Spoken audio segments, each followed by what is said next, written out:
The headlines on RT International. U.S. spy planes are intercepted while approaching Russian airspace over the Black Sea.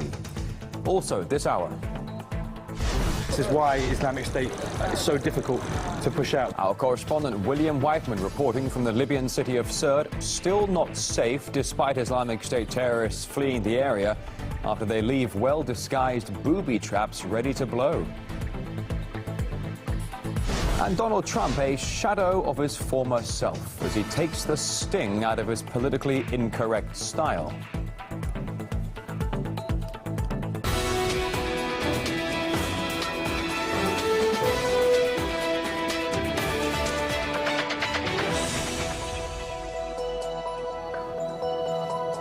The world's top news headlines, live from Moscow. Thanks for joining us. It's RT International. U.S. spy planes have been intercepted while approaching Russian airspace over the Black Sea. RT's Murad Gazdiev has more. Over a 24-hour period, American spy planes made repeated attempts to get close to the Russian border, the Russian Defense Ministry says. Unfortunately, they were detected both times. As they approached the Russian coast, fighter jets were scrambled in Crimea. They intercepted those American spy planes, and the spy planes turned around, headed back out towards the Black Sea. The Americans have confirmed that an incident took place, and they, as tradition dictates now, blamed the Russians. The incident was an unsafe, close-range intercept of a Navy Poseidon aircraft while it conducted routine operations in international airspace over the Black Sea. The aircraft we're talking about is the American P-8 Poseidon, a modern, sophisticated maritime aircraft designed to hunt submarines and ships. Its secondary role, though, is electronic surveillance, and these have tried multiple times over the last several weeks to get close to the Russian border. Now, here's, just for reference, a map showing you the Black Sea. The incident happened somewhere here. This is 8,000 kilometers away from the United States and within 100 kilometers of Russia. So the Russians are being accused of being hostile for chasing away a potential adversary from their borders. But what happens when the roles are reversed? The Russian jet has buzzed a U.S. Navy spy plane. We don't know how close precisely, but it's described as dangerously close. It was a very close interaction indeed. Pentagon officials saying that an Su-27 Russian jet earlier today flew within 10 feet of a U.S. Navy P-8 patrol aircraft.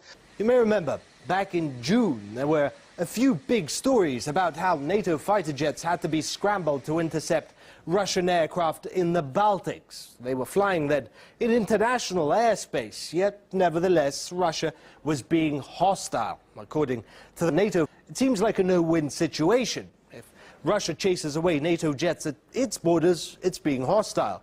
If Russian jets fly next to NATO member states, it's being hostile. The American planes were flying in what the military calls silent mode, with their transponders switched off, which are used to identify aircraft. Also, when turned off, planes remain undetected by radar. So aside from military concerns, passenger flights over the Black Sea were allegedly endangered because of the jet's clandestine maneuvers. Let's show you the Black Sea. It's a very busy area. Flying with transponders switched off does not let surrounding aircraft know there's another jet nearby. And we discussed the incident with military analysts. It's extremely dangerous, and it's basically a provocation for a hostile act. And I think that the Russian Ministry of Defense should file a formal complaint about that.